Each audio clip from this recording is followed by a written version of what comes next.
नमस्कार दोस्तों, मैं हरप्रीत सिंह स्वागत करता हूं आपका वेद दर्शनम चैनल की इस वीडियो में। अब मेवाड़ की गोहिलवंश से संबंधित प्रश्न हल कर रहे थे। 300 प्रश्न तक हम पिछले वीडियो तक हल कर चुके हैं। आज हम प्रश्न नंबर 301 से शुरू करेंगे। चलिए, प्रश्न नंबर 301। महाराणा सांगा का मेवाड़ की राजगद्दी पर राज्यारोहण किस वर्ष संपन्न हुआ था? 1509 ईस्वी, 1508 ईस्वी, 1511 ईस्वी या 1527 ईस्वी।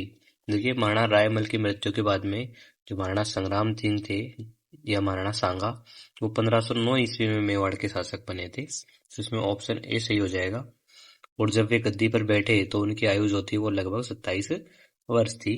अगला प्रश्न, महाराणा सांगा के भाइयों के साथ संघर्ष के दौरान किस ग्राम की चारण जाति के पुजारी ने सांगा के शासक बनने की भविष्यवाणी की थी? शेवंतरी, भीमलगांव, केलवाड़ा या चावंड।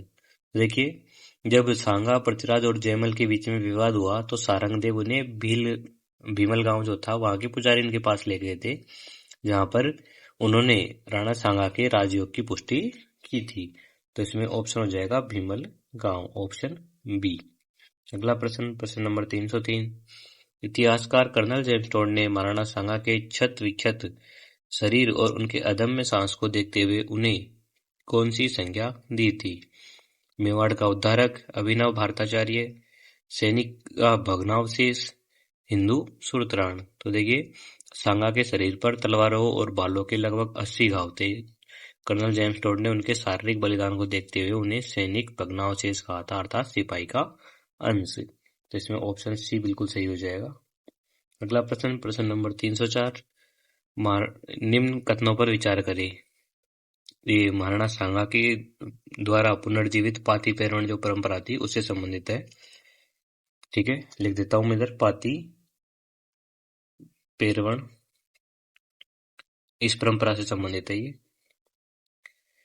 इसका उद्देश्य विदेशी आक्रांताओं के विरुद्ध हिंदू नरेशों को एकजुट करना था। इसके तहत सांगा के ध्वज के नीचे महमूद लोधी जैसे अफगान नेता भी शामिल हुए थे। सांगा ने इस परंपरा के माध्यम से हिंदू पद की उपाधि को सार्थक किया था। देखिए, जो पाती पैरवण है, पत्र भेजना, उसके तहत राणा सांगा ने सभी को आमंत्रित किया था, न केवल राजपूत शासक बल्कि जो महमूद लोधी, हसन खां मेवाती जैसे मुस्लिम नेता थे वो भी उनके साथ थे। तो इसमें जो ऑप्शन डी है वो बिल्कुल सही हो जाएगा। 1, 2, 3 तीनों ही बिल्कुल सत्य है।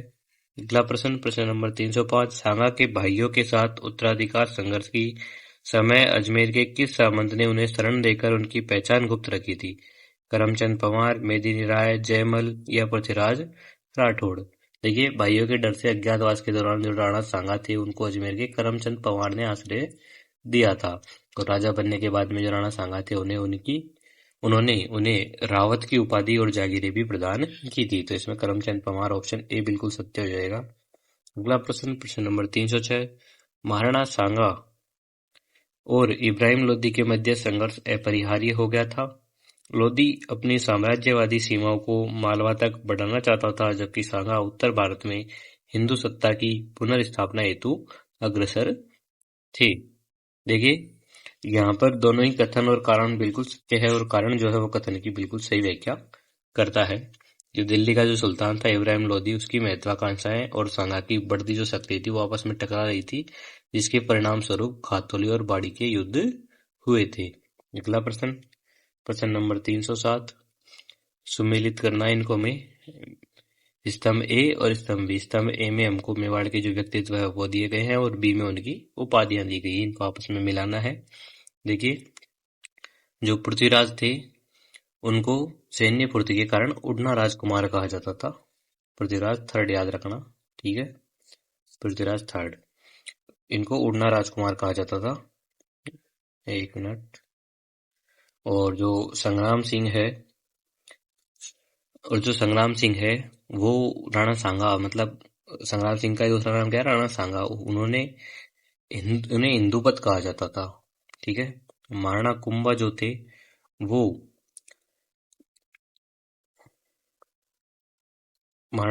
थे वो अभिनव भट्टाचार्य, और रणवीर जो था वो मेवाड़ का उद्धारक। इस तरह से 2, 1, 4, 3 ऑप्शन ए सही हो जाएगा बिल्कुल। अगला प्रश्न, प्रश्न नंबर 308। सांगा ने अपनी पश्चिमी सीमाओं को सुरक्षित करने के लिए ईडर के सिंहासन पर किसे बिठाकर गुजरात के सुल्तान को चुनौती दी थी? भारमल, रायमल, मुजफ्फर शाह या महमूद बेगड़ा? देखिए, जो ईडर के उत्तराधिकार संघर्ष में सांगा जो थे उन्होंने रायमल का समर्थन किया था, जबकि गुजरात के सुल्तान मुजफ्फर शाह ने भारमल का साथ दिया था। और सांगा की इस सफलता ने गुजरात के साथ युद्ध की जो पृष्ठभूमि थी वो तैयार कर दी थी। तो इसमें ऑप्शन बी बिल्कुल सही हो जाएगा, रायमल। अगला प्रश्न, प्रश्न नंबर 309। महाराणा सांगा के संदर्भ में हिंदूपत उपाधि का ऐतिहासिक महत्व क्या है? यह उनके द्वारा दिल्ली जीतने के बाद में ली गई उपाधि थी। यह केवल मेवाड़ के भीतर उनकी धार्मिक कट्टरता को दर्शाती है। यह दर्शाता है कि सांगा ने समस्त राजपूत शक्तियों को एक राजनीतिक नेतृत्व प्रदान किया था। यह उपाधि उन्हें मुगलों द्वारा संधि के समय दी गई थी। देखिए, इसका जो सही उत्तर है वो होगा ऑप्शन सी। यह दर्शाता है कि सांगा जो थे वो समस्त राजपूत शक्तियों को एक राजनीतिक नेतृत्व प्रदान किया था। जो राणा सांगा थे उनके अधीन में 7 राजा, 9 राव और 104 सरदार थे। इस संघ ने उन्हें हिंदूपत के रूप में स्थापित किया था। हिंदूपत का मतलब हिंदुओं का सम्राट या नेता। अगला प्रश्न, प्रश्न नंबर 310। मिलान करना है हमें। इसमें देखिए, जो दिल्ली है 1509 ईस्वी में जो दिल्ली में सिकंदर लोदी था, तो इसमें सिकंदर लोदी हो जाएगा 1 में 3। फिर जो मालवा है वहां पर महमूद खिलजी द्वितीय थे, तो इसमें ऑप्शन 3 मिल जाएगा। और गुजरात में जो थे वो महमूद बेगड़ा शासन कर रहे थे। ये 1509 ईस्वी के समकालीन शास्त्र है, 1509 ईस्वी के राणा सांगा के समय के। ठीक है, राणा सांगा से रिलेटेड है ये। इनके समय पर कहाँ कौन कौन से राजा थे ये हमें मिलान करना था। तो इसमें 1 में 2, बी में 3 और सी में 1। ऑप्शन बी बिल्कुल सही हो जाएगा हमारा यहाँ। अगला प्रश्न, प्रश्न नंबर 311। खातौली का युद्ध के संदर्भ में कौन सा कथन असत्य है? यह युद्ध वर्तमान कोटा जिले में लड़ा गया था। इसमें महाराणा सांगा ने इब्राहिम लोदी को पराजित किया था। इसी युद्ध में सांगा ने अपना बायां हाथ खो दिया था। इस युद्ध में सांगा ने इब्राहिम लोदी के पुत्र को बंदी बना लिया था। देखिए, इसका जो सही उत्तर है वो हो जाएगा ऑप्शन डी। इस युद्ध में इब्राहिम लोदी के पुत्र को बंदी बना लिया गया था। देखिए, सांगा ने लोदी को हराया था। लंगड़े व कटे हुए हाथ हो गए थे उस समय, लेकिन लोदी का जो पुत्र था उसको बंदी बनाने का कोई उल्लेख नहीं है। तो ये कथन जो है वो बिल्कुल असत्य हो जाएगा यहाँ पर। अगला प्रश्न, प्रश्न नंबर 312। बाड़ी धौलपुर के युद्ध 1518 ईस्वी में इब्राहिम लोदी की सेना का नेतृत्व किन सेनापतियों ने किया? मियां माखन और मियां हुसैन फार्मूली, उस्ताद अली और मुस्तफा, हसन खां मेवाती और महमूद लोदी, हैबर खां और बहादुर खां। देखिए, लोदी ने सांगा से जो खातौली की हार मिली थी उसका बदला लेने के लिए मियां माखन के नेतृत्व में सेना भेजी थी। तो इसमें जो ऑप्शन ए है वो बिल्कुल सही हो जाएगा। अगला प्रश्न, प्रश्न नंबर 313। गागरोन के युद्ध के पश्चात महाराणा सांगा ने मालवा के सुल्तान महमूद खिलजी द्वितीय को कितने समय तक चित्तौड़ में बंदी बनाकर रखा? 6 माह, 3 माह, 1 वर्ष, 15 दिन? देखिए, इसका जो सही उत्तर है वो हो जाएगा ऑप्शन बी, 3 माह। हमको ऐसा जानने को मिलता है कि उन्होंने 3 माह तक कैद रखा गया था। कुछ पुस्तकों में 6 माह भी मिलता है, लेकिन 3 माह ज्यादा सही है। 3 माह अच्छे से याद रखिएगा। ठीक है, आरपीएससी जो है वो 3 माह को प्राथमिकता देती है। अगला प्रश्न, प्रश्न नंबर 314। महाराणा सांगा ने चंदेरी के किस राजपूत सरदार की रक्षा हेतु मालवा के सुल्तान से युद्ध किया और उसे गागरोन की जागीर प्रदान की? करमचंद पवार, सिलहड़ी तंवर या मेदिनी राय अथवा पृथ्वीराज कछवाहा? तो देखिए, ऑप्शन सी जो बिल्कुल सही हो जाएगा, मेदिनी राय। मेदिनी राय जो था वो मालवा के सुल्तान का प्रभावशाली मंत्री था। सुल्तान द्वारा निकाले जाने पर सांगा ने उन्हें शरण दी, जो गागरोन के युद्ध का मुख्य कारण बना था। अगला प्रश्न, प्रश्न नंबर 315। सांगा और गुजरात के मध्य 1520 ईस्वी में हुए संघर्ष का मुख्य परिणाम क्या था? सांगा ने अहमदाबाद पर अधिकार कर लिया, गुजरात ने मेवाड़ को कर देना स्वीकार किया, सांगा युद्ध में पराजित हुए, या सुल्तान मुजफ्फर शाह को सांगा के साथ अपमानजनक संधि करनी पड़ी और ईडर से पीछे हटना पड़ा। तो देखिए इसमें जो ऑप्शन डी है वो बिल्कुल सही हो जाएगा, क्योंकि सांगा ने अहमदाबाद तक चढ़ाई की थी लेकिन शासन स्थापित नहीं कर पाए थे, और सांगा जो थे उनकी विशाल सेना ने गुजरात की सेना को पीछे धकेला और मुबारिज उल मुल्क को किले में छिपने पर मजबूर कर दिया था। गुजरात का जो संघर्ष था उसमें सांगा के विजयों ने उन्हें पश्चिमी भारत का रक्षक बना दिया था। अगला प्रश्न नंबर 316। कर्नल टोड के अनुसार महाराणा सांगा की सैन्य शक्ति के संबंध में निम्नलिखित में से कौन सा आंकड़ा सही है? देखिए, उनकी सेना में 1 लाख सवार थे, उनके पास 500 युद्धक हाथी थे, उनकी सेना में केवल राजपूत सामंत थे, उनकी वार्षिक आय 50 करोड़ थी। देखिए, जो कर्नल जेम्स टोड है उन्होंने उल्लेख किया है कि सांगा के पास जो थे वो 1 लाख सवार थे, 7 राजा, 9 राव तथा 104 सरदार जो थे वो उनके अधीन थे। तो इसमें ऑप्शन ए बिल्कुल सही हो जाएगा। अगला प्रश्न नंबर 317। महाराणा सांगा के अग्रगामी नीति फॉरवर्डेड पॉलिसी के संदर्भ में कौन सा कथन सत्य है? वे केवल अपनी सीमाओं तक रक्षा तक जीवित रहे। वे केवल अपनी सीमाओं की रक्षा तक सीमित रहे। उन्होंने सीमावर्ती सुल्तानों के विरुद्ध रक्षात्मक की बजाय आक्रामक युद्ध नीति अपनाई। उन्होंने मुगलों से संधि कर सुल्तानों को हराया। उनकी नीति केवल धार्मिक उद्देश्यों से प्रेरित थी। देखिए, इसमें ऑप्शन बी बिल्कुल सही हो जाएगा, क्योंकि जो राणा सांगा थे उन्होंने सुल्तानों के आंतरिक मामलों में हस्तक्षेप किया, जैसे ईडर और मालवा, ताकि मेवाड़ के चारों ओर एक सुरक्षा घेरा बनाया जा सके, एक बफर जोन जो है वो क्रिएट किया जा सके। अगला प्रश्न नंबर 318। गागरोन विजय के बाद सांगा द्वारा महमूद खिलजी सेकंड को आधा राज्य लौटाने और मुक्त करने के पीछे मुख्य ऐतिहासिक तर्क क्या माना जाता है? सांगा युद्ध में डर गए थे, सुल्तान ने सांगा को बहुत धन दिया था, सांगा की कूटनीतिक उदारता और मालवा में एक बफर स्टेट की स्थापना, दिल्ली के सुल्तान का दबाव। तो देखिए, जो सांगा थे वो जानते थे कि मालवा पर पूर्ण अधिकार करना तो कठिन होगा, इसलिए उन्होंने सुल्तान को अपना कृतज्ञ बना लिया था। तो इसमें जो ऑप्शन सी है वो बिल्कुल सही हो जाएगा, सांगा की कूटनीतिक उदारता और मालवा में एक बफर स्टेट की स्थापना। अगला प्रश्न नंबर 319। महाराणा सांगा के कालखंड में मेवाड़ की आय का मुख्य स्रोत क्या था, जिसके बारे में टोड ने 10 करोड़ का उल्लेख किया है? देखिए, कृषि राजस्व और खनिजों जावर माइन से प्राप्त आय, केवल युद्धों में लूटा गया धन, मुगलों से प्राप्त नजराना या तीर्थयात्री कर। मेवाड़ का जो आर्थिक आधार था वो कृषि और जावर की जो चांदी की खानें थी वो थी, जिसने कुंभा और सांगा को अत्यधिक सुदृढ़ किया था। तो इसमें ऑप्शन ए बिल्कुल सही हो जाएगा, कृषि राजस्व और खनिजों जावर माइन से प्राप्त आय। अगला प्रश्न नंबर 320। महाराणा सांगा द्वारा लड़े गए युद्धों का सही कालक्रम क्या है? बड़ी खातोली, गागरोन बयाना, खातोली गागरोन बाड़ी बयाना, गागरोन खातोली बाड़ी बयाना, खातोली बाड़ी गागरोन बयाना। तो देखिए, सबसे पहले जो है खातोली का युद्ध हुआ था 1517 में, उसके बाद में जो बाड़ी है वो हुआ था 1518 में, ठीक है। उसके बाद जो गागरोन है वो 1519 में, और अंत में जो बयाना है वो 1527 में हुआ था। तो इसमें जो ऑप्शन डी है वो बिल्कुल सही हो जाएगा, खातोली बाड़ी गागरोन बयाना। एक क्रम याद रखिएगा, 1517, 1819 और बयाना जो है वो 1527, ठीक है। अगला प्रश्न नंबर 321। बाबर ने अपनी आत्मकथा तुझो के बाबरी में महाराणा सांगा पर क्या आरोप लगाया था? सांगा ने बाबर को भारत पर आक्रमण के लिए आमंत्रित किया और फिर सहायता का वचन तोड़ दिया। सांगा ने काबुल पर आक्रमण की योजना बनाई थी। सांगा ने इब्राहिम लोदी के साथ गुप्त संधि की थी। सांगा ने इस्लाम का अपमान किया था। देखिए, बाबर का जो तुझो के बाबरी, उसमें बाबर ने दावा किया है कि सांगा ने दिल्ली पर आक्रमण के समय आगरा पर हमला करने का वादा किया था, ठीक है।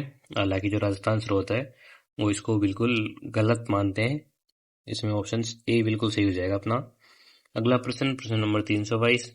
खानवा के निर्णायक युद्ध से पूर्व बयाना का युद्ध किस तिथि को संपन्न हुआ था, जिसमें सांगा की अंतिम महान विजय दर्ज हुई? 17 मार्च 1527 ईस्वी, 16 मार्च 1527 ईस्वी, 21 अप्रैल 1526 ईस्वी, 30 जनवरी 1528 ईस्वी।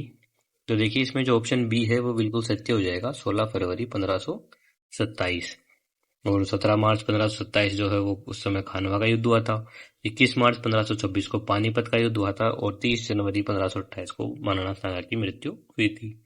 अगला प्रश्न, प्रश्न नंबर 323, निम्नलिखित कथनों पर विचार करें। बाबर ने खानवा के युद्ध को जिहाद धर्म युद्ध घोषित किया।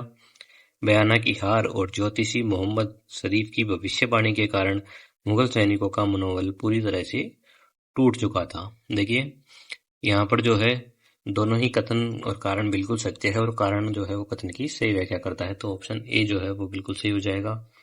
अगला प्रश्न, प्रश्न नंबर 324, बाबर ने खानवा के युद्ध से पूर्व मुस्लिम सैनिकों और व्यापारियों को खुश करने के लिए कौन सा कर समाप्त करने की घोषणा की थी? जजिया, जकात, तमगा या खराज? ये जो तमगा है वो एक व्यापारिक शुल्क था जिसे बाबर ने अपनी सेना को समर्थन के बनाए रखने के लिए खत्म कर दिया था, तो इसमें ऑप्शन सी जो है वो बिल्कुल सही हो जाएगा, तमगा। जजिया कर जो था वो हिंदुओं पर था, जकात जो था वो एक धार्मिक कर था, ठीक है।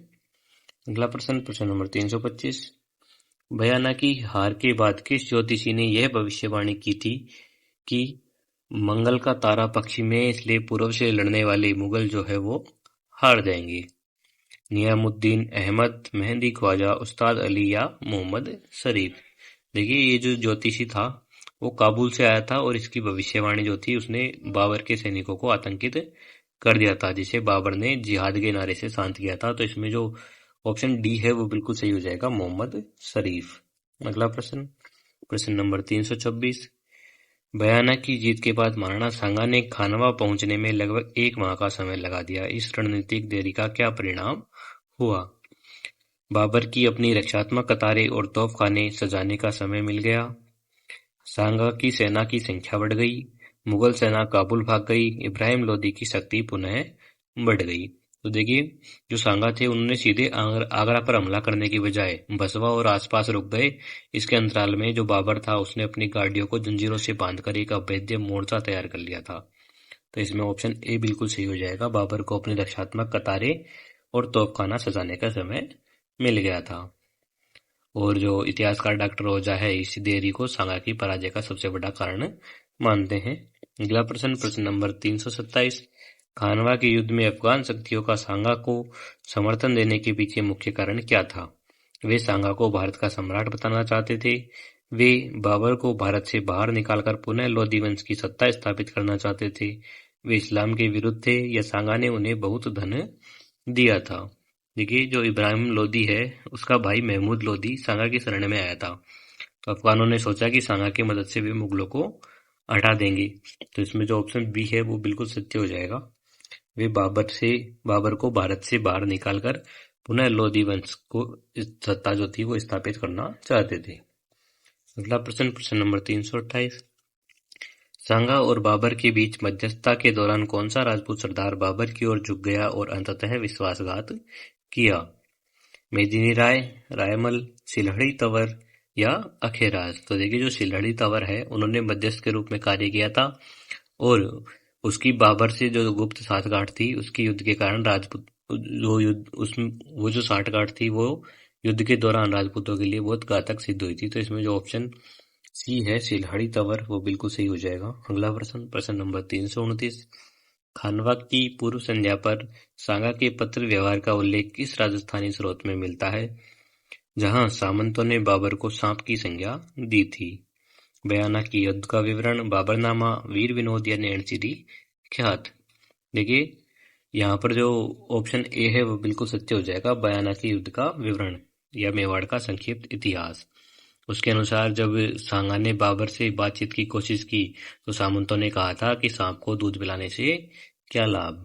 अगला प्रश्न, प्रश्न नंबर 330, महाराणा सांगा की हरावल जो सेना का अग्रिम भाग होता है का नेतृत्व करने वाला वह मुस्लिम सेनापति कौन था जिसने बाबर के प्रलोभनों को ठुकरा दिया था? महमूद लोदी, हसन खां मेवाती, मेहंदी ख्वाजा या मुबारिज उल मुल्क? तो देखिए जो हसन मेवाती थे उन्होंने स्पष्ट कहा था कि ये विदेशी आक्रांता के खिलाफ अपनी मिट्टी का साथ देगा और वह युद्ध में वीर गति को प्राप्त हुआ था। अपनी मिट्टी मतलब महाराणा सांगा का साथ देगा, तो इसमें जो ऑप्शन बी है हसन खां मेवाती वो बिल्कुल सत्य हो जाएगा। अगला प्रश्न, प्रश्न नंबर 331, खानवा का युद्ध 17 मार्च 1527 ईस्वी वर्तमान राजस्थान के किस जिले और तहसील में लड़ा गया था? भरतपुर। देखिए धौलपुर बाड़ी तहसील, अलवर तिजारा तहसील, भरतपुर रूपावास तहसील या कोटा खातौली तहसील। तो इसका सही उत्तर हो जाएगा ऑप्शन सी, भरतपुर रूपावास तहसील। खानवा का मैदान जो है वो भरतपुर जिले की रूपावास तहसील में लड़ा गया था। ये जो खानवा है वो वहां स्थित है और ये जो स्थान है वो गंभीर नदी के किनारे है। उसके अलावा धौलपुर बाड़ी में बाड़ी का युद्ध हुआ था और कोटा जो खातौली तहसील है वहां पे खातौली का युद्ध हुआ था। अगला प्रश्न, प्रश्न नंबर 332, बहुकथनीय प्रश्न है। खानवा के युद्ध में राजपूतों की पराजय के प्रमुख कारण क्या थे? बाबर का आधुनिक तोपखाना, मुगलों की तुल्यबुमा युद्ध पद्धति, सांगा का सेना में एकता का अभाव और विभिन्न सरदारों का अपने अपने नेता के अधीन होना, छिलहड़ी, तंवर और नागौर के खानजादा का विश्वासघात। देखिए इसमें जो ऑप्शन डी है वो बिल्कुल सत्य हो जाएगा क्योंकि यहाँ पर सारे ही कथन सत्य हैं। जो इतिहास है उसके अनुसार तोपखाना, तुल्यबुमा पद्धति, राजपूत सेना का एक नेता के अधीन न होना और विश्वासघात, ये सारे के सारे जो थे वो हार के कारण थे। अगला प्रश्न, प्रश्न नंबर 333, युद्ध के मैदान में सांगा के मूर्छित होने पर किस सरदार ने उनके राज चिन्ह धारण कर युद्ध जारी रखा था? झाला अज्जा काठियावाड़, झाला वीदा, राव मालदेव या सनखा मेवाती। तो इसका सही उत्तर हो जाएगा झाला अज्जा जो काठियावाड़ से थे। ठीक है, अगला प्रश्न, प्रश्न नंबर 334, खानवा के युद्ध के दौरान बाबर की तुल्यबुमा पद्धति का मुख्य उद्देश्य क्या था? सेना के दोनों किनारों से चक्कर काटकर पीछे से हमला करना, हाथियों की अग्रिम पंक्ति से प्रहार करना, पहाड़ी क्षेत्र में छिपकर वार करना या केवल रक्षात्मक युद्ध लड़ना। तो देखिए ऑप्शन ए यहाँ जो है वो बिल्कुल सत्य हो जाएगा, सेना के दोनों किनारों से चक्कर काटकर पीछे हमला करना। इसमें जो रिजर्व सेना थी वो अचानक किनारे से आती थी और शत्रु को चारों तरफ से घेर लेती थी और जो राजपूत थे वो इस पद्धति से अनभिज्ञ थे, इसके बारे में वो जानते नहीं थे। अगला प्रश्न, प्रश्न नंबर 335, बाबर के उन दो तोपचियों के नाम क्या थे जिन्होंने खानवा में राजपूत सेना पर कहर बरपाया था? मुबारिज खान और मलिक अयाज, मेहंदी ख्वाजा और सुल्तान मिर्जा, बैरम खां और तरदी बेग, उस्ताद अली और मुस्तफा रूमी। तो देखिए जो उस्ताद अली है उसने तोपों का और मुस्तफा ने जो बंदूक मस्कट जो थे उसका प्रभावी नेतृत्व किया था और राजपूतों के पास इसका कोई तोड़ नहीं था। तो इसमें जो ऑप्शन डी है वो बिल्कुल सही हो जाएगा, मुस्तफा अली और उस्ताद अली। अगला प्रश्न, प्रश्न नंबर 336, मारवाड़ के किस शासक ने अपने पुत्र मालदेव को 4000 सैनिकों के साथ सांगा की सहायता के लिए खानवा भेजा था? राव जोधा, राव गांगा, राव सातल या राव चंद्रसेन। देखिए उस समय मारवाड़ के जो राजा थे वो राव गांगा थे। उन्होंने अपने पुत्र राजकुमार मालदेव को सेनापति बनाकर भेजा था। तो इसमें ऑप्शन बी बिल्कुल सही हो जाएगा, राव गांगा। अगला प्रश्न, प्रश्न नंबर 337, खानवा के युद्ध में सांगा की ओर से लड़ने वाले मेवात के शासक हसन का मेवाती के संदर्भ में सत्य कथन है। वे युद्ध के बीच बाबर से जा मिले, वे जीवित बचकर भाग निकले, उन्होंने बाबर के मुस्लिम होने के आधार पर दिए गए संधि प्रस्ताव को ठुकरा दिया, वे सांगा के प्रधान सेनापति रहे। देखिए जो हसन खां थे उन्होंने स्पष्ट किया था कि उनकी जो वफादारी है वो मेवाड़ के साथ में, और उन्होंने राजपूतों के साथ मिलकर मुगलों का मुकाबला किया था और वीरगति को प्राप्त हुए थे। तो ऑप्शन सी बिल्कुल सत्य हो जाएगा, उन्होंने बाबर के मुस्लिम होने के आधार पर दिए गए संधि प्रस्ताव को ठुकरा दिया था। अगला प्रश्न, प्रश्न नंबर 338, खानवा के युद्ध में राजपूत सेना की पराजय का एक कारण हाथियों का प्रयोग भी था। तोपों के कारण हाथियों ने क्या किया? वे बिदक कर अपनी ही सेना को कुचलने लगे, वे बाबर की ओर भाग गए, वे शांत खड़े रहे, उन्होंने तोपों को नष्ट कर दिया। तो देखिए जो तोपों की आवाज थी उन्होंने और जो गोले थे उनसे जो हाथी थे वो अनियंत्रित हो गए थे और पीछे मुड़कर अपनी ही जो सेना थी उसको रोन डाला था। तो इसमें जो ऑप्शन ए है वो बिल्कुल सत्य हो जाएगा, वे बिदक कर अपनी ही सेना को कुचलने लगे। अगला प्रश्न, प्रश्न नंबर 339, खानवा विजय के बाद बाबर ने कौन सी उपाधि धारण की? कलंदर, गाजी, खलीफा या आलमगीर। तो देखिए जो बाबर था उसने गाजी की उपाधि धारण की थी। ऑप्शन बी, गाजी जो है उसका अर्थ होता है धर्म के लिए काफिरों का वध करने वाला। इस बाबर ने इस युद्ध को पूरी तरह से धार्मिक विजय के रूप में प्रचारित किया था। अगला प्रश्न, प्रश्न नंबर 340, खानवा के युद्ध में आमेर जयपुर के किस कछवा शासक ने सांगा का साथ दिया था? राजा भारमल, राजा मानसिंह, राजा जयसिंह या पृथ्वीराज कछवा। देखिए इसका जो सही उत्तर है वो हो जाएगा ऑप्शन डी, पृथ्वीराज कछवाहा, पृथ्वीराज कछवाहा। जो पृथ्वीराज कछवाहा थे वो सांगा के सहयोगी थे और युद्ध में वीर गति को प्राप्त हुए थे। अगला प्रश्न, प्रश्न नंबर 341। खानवा के युद्ध क्षेत्र से घायल सांगा को सर्वप्रथम कहां ले जाया गया जहां उनका प्राथमिक उपचार हुआ? बसवा, रणथंभौर, कालपी या मांडलगढ़? तो देखिए इसका सही उत्तर हो जाएगा ऑप्शन ए बसवा, जो दौसा में पड़ता है। सांगा को पालकी में बसवा दौसा लाया गया था और जो बसवा है वहां पर आज भी राणा सांगा का चबूतरा बना हुआ है। उसके अलावा जो रणथंभौर है यहाँ पर उन्होंने बाद में मोर्चाबंदी की थी और जो मांडलगढ़ है वहां पर उनका दाह संस्कार हुआ था। अगला प्रश्न, प्रश्न नंबर 342। महाराणा सांगा ने खानवा की हार के बाद क्या भीषण प्रतिज्ञा ली थी? मैं अब कभी युद्ध नहीं करूंगा, जब तक मैं बाबर को हरा नहीं दूंगा चित्तौड़ की सीमा में प्रवेश नहीं करूंगा, मैं मुगलों से संधि कर लूंगा या मैं संन्यास ले लूंगा। देखिए जो सांगा थे उन्होंने चित्तौड़ न लौटने की कसम खाई थी और अपनी पगड़ी के स्थान पर साफा बांधना शुरू कर दिया था। वे रणथंभौर को केंद्र बनाकर दोबारा युद्ध की तैयारियों में जुट गए थे। तो इसमें ऑप्शन बी बिल्कुल सत्य हो जाएगा। जब तक बाबर को हरा नहीं दूंगा तब तक चित्तौड़ की सीमा में प्रवेश नहीं करूंगा। अगला प्रश्न, प्रश्न नंबर 343। महाराणा सांगा की मृत्यु 30 जनवरी 1528 ईस्वी को किस स्थान पर हुई? बसवा, इरिच, कालपी या मांडलगढ़? देखिए जो चंदेरी की ओर बढ़ते समय इरिच में उन्हें जहर दे दिया गया था और कालपी जो थी वहां पर उनकी मृत्यु हो गई थी। तो इसमें जो कालपी है वो बिल्कुल सत्य हो जाएगा ऑप्शन सी। ठीक है, सांगा की मृत्यु का कारण जो था वो उनके ही सामंतों द्वारा दिया गया जहर माना जाता है, क्योंकि वो जो सामंत थे वो ज्यादा युद्ध नहीं चाहते थे। अगला प्रश्न, प्रश्न नंबर 344। महाराणा सांगा की छतरी कहाँ स्थित है जिसका निर्माण अशोक परमार ने करवाया? गोगुंदा, कुंभलगढ़, बसवा, मांडलगढ़, भीलवाड़ा? देखिए जो मांडलगढ़ भीलवाड़ा है यहाँ पर उनकी छतरी है। ऑप्शन डी जो है बिल्कुल सत्य हो जाएगा। महाराणा सांगा जो थे उनका अंतिम संस्कार मांडलगढ़ में हुआ था और वहां पर 8 खंभों की छतरी बनी हुई है। उसके अलावा जो गोगुंदा है वहां पर अभिषेक हुआ था और जो बसवा है वहां पर एक चबूतरा बना हुआ है। ठीक है, अगला प्रश्न, प्रश्न नंबर 345। निम्न कथनों पर विचार करें। बयाना की जीत के तुरंत बाद यदि सांगा मुगलों पर प्रहार करते तो बाबर को तोपखाने सजाने का अवसर नहीं मिलता। कारण, महाराणा सांगा की रणनीतिक देरी ही उनकी पराजय का सबसे बड़ा कारण बनी थी। देखिए यहाँ पर जो है दोनों ही बिल्कुल सत्य हो जाएंगे। ए और आर दोनों सत्य है। आर जो है वो ए की सही व्याख्या करता है। ठीक है, जो ओझा थे उनके अनुसार सांगा ने बयाना के बाद में एक माह जो था वो व्यर्थ कर दिया था, जिससे जो मुगल थे उनको संभलने का मौका मिला था। अगला प्रश्न, प्रश्न नंबर 346। सुमेलित कीजिए। सांगा के बाद मेवाड़ के शासक और उनका काल जो है उसको सुमेलित करना है हमें। सांगा के बाद में जो रतन सिंह थे वो शासक बने थे। ठीक है, तो इसमें जो ऑप्शन ए है रतन सिंह वो 1528 से 1531 तक रहे थे। फिर 1531 से 1536 तक विक्रमादित्य रहे थे।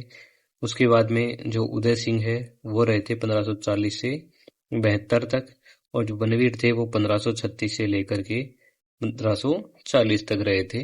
तो इस तरह से option A B C D में 2 1 3 4 ये सही होगा बिल्कुल। ऑप्शन ए बिल्कुल सत्य हो जाएगा यहाँ पर। ठीक है, और जो रतन सिंह थे उनकी जो मृत्यु है वो अहेरिया उत्सव के दौरान हुई थी, ये भी अच्छे से याद रखिएगा। अगला प्रश्न, प्रश्न नंबर 347। महाराणा सांगा के ज्येष्ठ पुत्र रतन सिंह द्वितीय की मृत्यु किस रियासत के शासन के साथ आपसी संघर्ष में हुई थी? मारवाड़ के मालदेव, आमेर के पृथ्वीराज, बूंदी के सूरजमल या गुजरात के बहादुर शाह? देखिए इसमें जो ऑप्शन सी है वो बिल्कुल सत्य हो जाएगा, बूंदी के सूरजमल। रतन सिंह और बूंदी के जो राव राजा सूरजमल थे उनके बीच में जो शिकार मतलब आखिर जो था उस समय उसके दौरान एक विवाद हुआ और एक दूसरे को मारते हुए वो वीरगति को प्राप्त हुए थे दोनों ही। अगला प्रश्न, प्रश्न नंबर 348। कर्नल टोड ने महाराणा सांगा की सैन्य शक्ति के अतिरिक्त उनके राजस्व के बारे में क्या जानकारी थी? मेवाड़ पर मुगलों का कर था, सांगा कर नहीं लेते थे, सांगा की आय केवल 1 लाख थी, उनके राज्य की वार्षिक आय 10 करोड़ थी। देखिए जो कर्नल जेम्स टोड है वो लिखते हैं कि सांगा के पास 1 लाख सवार थे और राज्य की जो आमदनी है वो 10 करोड़ थी। तो इसमें जो ऑप्शन डी है वो बिल्कुल सत्य हो जाएगा। ठीक है, अगला प्रश्न, प्रश्न नंबर 349। सांगा की मृत्यु के बाद उत्पन्न राजनीतिक अस्थिरता का लाभ उठाकर गुजरात के किस सुल्तान ने चित्तौड़ पर आक्रमण किया था? बहादुर शाह, मुजफ्फर शाह, महमूद बेगड़ा या अहमद शाह? देखिए 1534 से 35 ईस्वी में जो बहादुर शाह था उसने आक्रमण किया था और उसके कारण रानी कर्मावती को जोहर करना पड़ा था और ये चित्तौड़ का दूसरा शाखा कहलाया। तो इसमें जो ऑप्शन ए है बहादुर शाह वो बिल्कुल सत्य हो जाएगा। अगला प्रश्न, प्रश्न नंबर 350। महाराणा सांगा को अंतिम भारतीय हिंदू सम्राट की संज्ञा क्यों दी जाती है? क्योंकि उन्होंने संपूर्ण भारत जीत लिया था, क्योंकि उनके नेतृत्व में अंतिम बार संपूर्ण राजपूताना और अफगान शक्तियां एक विदेशी आक्रांता के विरुद्ध एकजुट हुई थी, क्योंकि उनके बाद कोई हिंदू राजा नहीं हुआ, क्योंकि उन्होंने मुगलों को भारत से निकाल दिया था। देखिए यहाँ पर जो ऑप्शन बी है वो बिल्कुल सत्य हो जाएगा, क्योंकि उनके नेतृत्व में अंतिम बार संपूर्ण राजपूताना और अफगान शक्तियां एक विदेशी आक्रांता के विरुद्ध एकजुट हो गई थी। ठीक है, सांगा के बाद में भारत में ऐसा कोई शासक नहीं हुआ जो इतने बड़े भारतीय परिसंघ 7 राजा 9 राव और 104 श्रद्धाओं का नेतृत्व कर सके। खानवा का युद्ध जो था वो इस एकता का चरमोत्कर्ष था। ठीक है, इस तरह से हम मेवाड़ के गोहिल वंश से संबंधित 350 प्रश्न हल कर चुके हैं। धन्यवाद।